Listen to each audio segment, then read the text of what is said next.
अस्सलाम वालेकुम जी, मैं हूं मलिक तहसीन। आज अपनी एक नई वीडियो के साथ। आज की मेरी वीडियो का टॉपिक है कि ट्रैवल हिस्ट्री कैसे बनाई जाए, ट्रैवल हिस्ट्री क्यों ज़रूरी है, अगर ट्रैवल हिस्ट्री बन जाए तो वीज़ा लगने के चांसेस कितने होते हैं, और कौन कौन से ट्रैवल हिस्ट्री बनाने के लिए कंट्रीज़ बेहतर हैं जिनकी ट्रैवल हिस्ट्री अच्छी है, और ट्रैवल हिस्ट्री पे ख़र्चा कितना आता है। इन सारी चीज़ों पे आज हम बात करेंगे इस वीडियो में।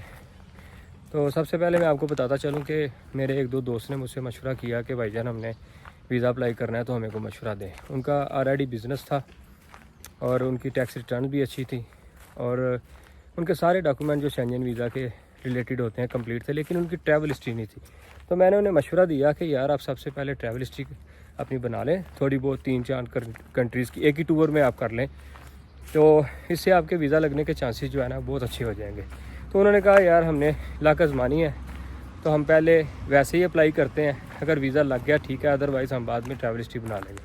तो बहरहाल उन्होंने अपनी मर्ज़ी की। तो कल या परसों की बात है, मुझे कॉल आई उनकी कि उनकी रिजेक्शन आ गई है, और रिजेक्शन पेपर में ये लिखा हुआ है कि हमें यकीन नहीं है कि आप हमारे कंट्री में विज़िट करेंगे और वहाँ से अपने वीज़ा ख़त्म होने से पहले वापस आ जाएंगे।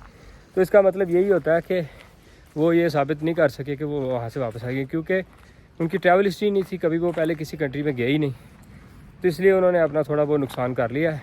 लेकिन ये है कि उन्हें डिसाइड नहीं होना चाहिए, अपनी प्रोफाइल को मजबूत करना चाहिए ट्रैवल हिस्ट्री बना के, और उसके बाद वीज़ा अप्लाई करें। उससे पहले तकरीबन 7-8 महीने पहले की बात है कि मेरे दोस्त ने इस तरह ही मुझसे मशवरा किया था। मैंने उन्हें ट्रैवल हिस्ट्री बनाने का कहा था, उन्होंने ट्रैवल हिस्ट्री बनाई और आज वो यूरोप के बड़े प्यारे कंट्री नीदरलैंड में बैठे हुए हैं। तो ये चीज़ होती है। मैंने अपना एक्सपीरियंस शेयर किया था क्योंकि मैंने भी ट्रैवल हिस्ट्री बनाई, सारे मामलात किए और वीज़ा हासिल किया था बगैर एजेंट के।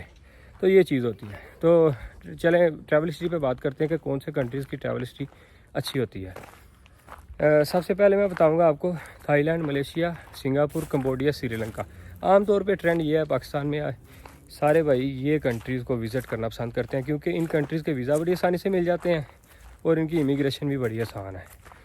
और इस पर ख़र्चा तकरीबन, अगर 4 कंट्रीज़ में आप इस एक ही बार में टूर करके आए तो 6 लाख तक ख़र्चा आ जाता है। तो मैं आपको ये नहीं कहता कि ये कंट्रीज़ ठीक नहीं है, ये कंट्रीज ठीक है आपका स्टार्ट लेने के लिए।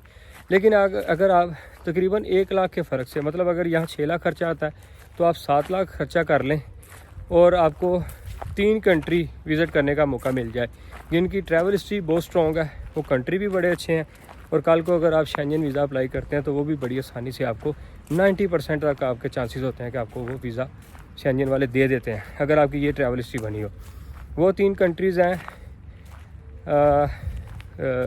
तुर्की, साउथ अफ्रीका और मोरक्को। तुर्की जो है फ्रेश पासपोर्ट पे वीज़ा दे देता है, तो इसकी वैलिडिटी 3 से 6 महीने होती है, और उसके बाद जब आपका वीज़ा लग के आ जाए आप साउथ अफ्रीका का अप्लाई करें। साउथ अफ्रीका का वीज़ा भी तकरीबन 2 से 3 हफ्ते या 4 हफ्ते के अंदर लग के आ जाता है। जब आपके ये दोनों वीज़ा लग के आ जाएँ तो आप फिर मोरक्को का अप्लाई करें। कुछ भाई कहते हैं कि मोरक्को ऐसे वीज़ा नहीं देता, तो मेरे भाई तुर्की और साउथ अफ्रीका एक अच्छे कंट्रीज़ हैं, इनकी इकानमी भी बड़ी अच्छी है, स्ट्रॉन्ग कंट्रीज़ हैं। अगर इनके वीज़े लगे हों आप ट्रैवल प्लान करें और अपनी फ़ाइल अच्छी बनाएं, और आपके पास कंसल्टेंट अच्छा होना चाहिए जो आपका केस बना के दे सके जो आपने एम्बेसी में देना है, तो आपको मोरक्को भी वीज़ा दे देता है। जब आप इन 3 कंट्रीज़ का वीज़ा लेने में कामयाब हो जाते हैं, आपको 3 कंट्री का वीज़ा मिल जाता है, आप इन विज़िट करते हैं, आपका विज़िट करने का ख़र्चा तकरीबन टिकट समेत, होटल बुकिंग, हर चीज़, कंसल्टेंसी और वीज़ा फीसिस मिला के 7 से 7.5 लाख तक खर्चा आता है। तो मेरे ख्याल से तो ये कोई बड़ी डील नहीं है अगर आपने शेंजन वीज़ा लेना है, क्योंकि आपको पता है आप अगर एजेंट के चक्कर में जाते हैं तो आपको कितने पैसे देने पड़ते हैं, और आपको यकीन भी नहीं होता कि वीज़ा हमारा असली है कि नकली है, और वीज़ा लगेगा या नहीं लगेगा, टाइम भी ज़ाया होता है।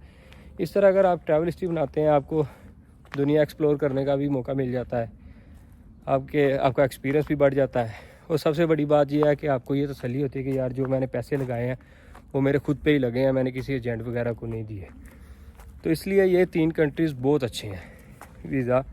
और मैं आपको सबसे बड़ी बात है कि कंसल्टेंट का नंबर दूंगा डिस्क्रिप्शन में, आप उनसे रब्ता करके वो आपसे बड़े कम पैसों में, बड़े कम चार्जेस में आपको हो सकता है ग्रुप टूर करा दें, और अगर ग्रुप टूर उनका ना हुआ तो आपको वीज़े लगवा के देंगे, फिर आपको खुद जाना पड़ेगा। और ये चीज़ है, अगर आप Thailand, Malaysia, Singapore Cambodia, Vietnam, in country से कंपेयर करें तो ये 3 कंट्री जो हैं तुर्की, साउथ अफ्रीका और मोरक्को, ये बहुत अच्छे हैं और तकरीबन ख़र्चा इनका सेम ही है दोनों कंट्रीज़ का। तो अब इन पे वीज़ा कैसे लगवाने हैं, ये सारी चीज़ें आपके साथ दर्द नहीं है। आपको कंसल्टेंट का नंबर दूंगा, आप उनसे रब्ता करके आप उनसे ये सारी मालूमात ले सकते हैं, बल्कि आप उनके ऑफिस जाएं और उनसे जाके बात करें। तो मेरे ख्याल से मेरे तो एतबार वाले बंदे हैं, आपके साथ भी वो डील अच्छा करेंगे, ओवरऑल उनका बिहेवियर अच्छा है। और इसके अलावा अगर आप फर्दर चाहते हैं कि आपके इससे बड़े वीज़े भी लग सकें, जैसे ऑस्ट्रेलिया है, अमेरिका है, तो उसके लिए आपको एक 3 कंट्रीज़ की और ट्रैवल हिस्ट्री बताता हूँ। आप अगर वो कर लें तो आपका वीज़ा लगने के चांसेस अमेरिका के ख़ास तौर पे बहुत ज़्यादा बढ़ जाते हैं, क्योंकि अमेरिका जापान को बहुत पसंद करता है। जापान की ट्रैवल हिस्ट्री अगर आपकी बनी हो, जापान एक दफ़ा होके आ जाएं, तो अमेरिका वाले अपने इंटरव्यू में जापान का ज़रूर जिक्र करते हैं और आपसे पूछते हैं कि आप जापान क्या करने गए थे और आप वहाँ से वापस आए। ये सारी चीज़ें वो ना बड़ा इम्प्रेस होते हैं देख के। अगर आपका फ्रेश पासपोर्ट है तो आपको वो कंसल्टेंट मैं उनसे रब्ता करवा दूँगा, आप उनसे बात कर लें। वो आपका ये मज़ीद 3 कंट्रीज़ हैं, हांगकॉन्ग, साउथ कोरिया और जापान, इन 3 कंट्रीज़ का वो वीज़ा लगवा देंगे माकूल सी फ़ीस लेके। और अगर आपके इन 3 कंट्रीज़ के वीज़े लग जाते हैं तो शेंजन तो आपको लाजमी वीज़ा दे देता है 100%। और इस पे ये है कि आपके अमेरिका वगैरह के भी चांसेस बढ़ जाते हैं वीज़ा लेने के।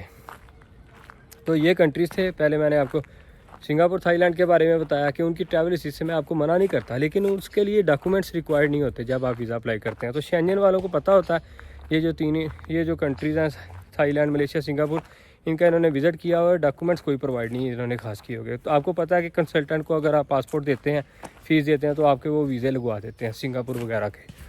लेकिन अगर आप तुर्की, साउथ अफ्रीका और मोरक्को का वीज़ा लगवाते हैं तो उसके लिए डॉक्यूमेंटेशन जो है वो तकरीबन शेंजन जैसी ही होती है। सिर्फ ट्रैवल हिस्ट्री, सिर्फ उसका फ़र्क होता है कि आपकी ट्रैवल हिस्ट्री पहले नहीं होती और आपकी बैंक स्टेटमेंट जो है वो तकरीबन क्लोजिंग बैलेंस 12-13 लाख तक हो तो लग जाता है। शेंजन में आपकी ट्रैवल हिस्ट्री होनी चाहिए और आपका क्लोजिंग बैलेंस 20 लाख तक होना चाहिए।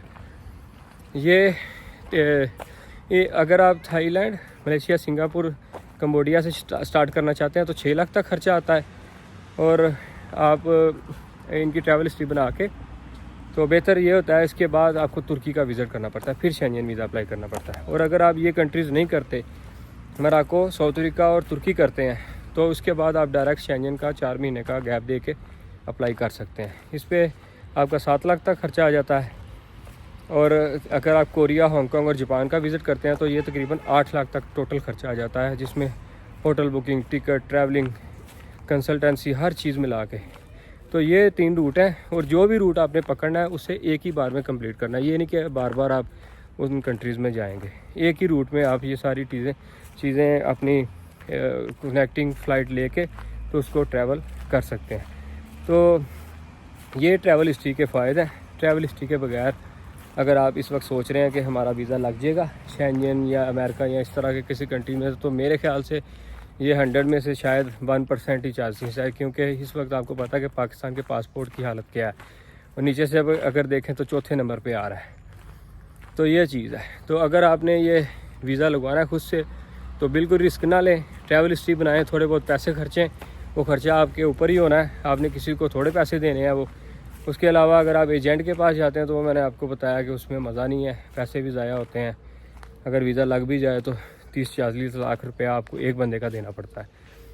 तो आप ये स्टेप लें, इससे इंशाल्लाह आपकी प्रोफाइल भी अच्छी हो जाएगी और आपके वीज़ा लगने के चांसेस भी बहुत ज़्यादा बढ़ जाएंगे। तो मैं कंसल्टेंट का आपको नंबर डिस्क्रिप्शन में दे देता हूँ, तो आप उनसे रब्ता कर लीजिएगा। अगर आज की मेरी वीडियो आपको पसंद आई तो उसको लाइक शेयर कर दीजिएगा और मेरे चैनल को सब्सक्राइब कर दीजिएगा। तो मिलते हैं इंशाल्लाह नेक्स्ट वीडियो में। मेरा बाजू भी थक गया मोबाइल पकड़ के। मिलते हैं इंशाल्लाह नेक्स्ट वीडियो में। अल्लाह हाफिज़।